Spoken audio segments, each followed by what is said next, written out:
బెల్లంకొండ సాయి శ్రీనివాసే గాకుండా, వాళ్ళ తమ్ముడైన బెల్లంకొండ సాయి గణేష్ గూడా మూవీస్‌లలో యాక్ట్ చేశాడు. ఆ మూవీస్ వచ్చేసి 'ఆనిముత్యాలు' 2022లో వచ్చింది. మళ్ళీ 2023లో 'నేను కూడా స్టూడెంట్‌నే సార్' ఈ 2 యావరేజ్‌గా ఆడడంతోని 2 ఇయర్స్‌కెళ్ళి ఆయన ఎలాంటి మూవీ చేయలేదు.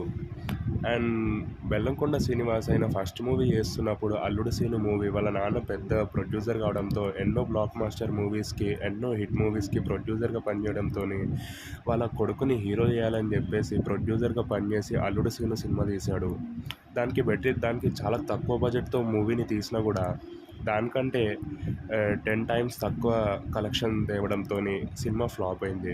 దాని తర్వాత విజయ్ సేతుపతి తమిళ్ మూవీ రీమేక్ చేసి 2016లో 'స్పీడున్నోడు' అనే మూవీతోని వచ్చాడు. అది కూడా ఫ్లాప్ అయింది. ఎందుకంటే Vijay Sethupathi image, acting match చేయలేకపోయాడు.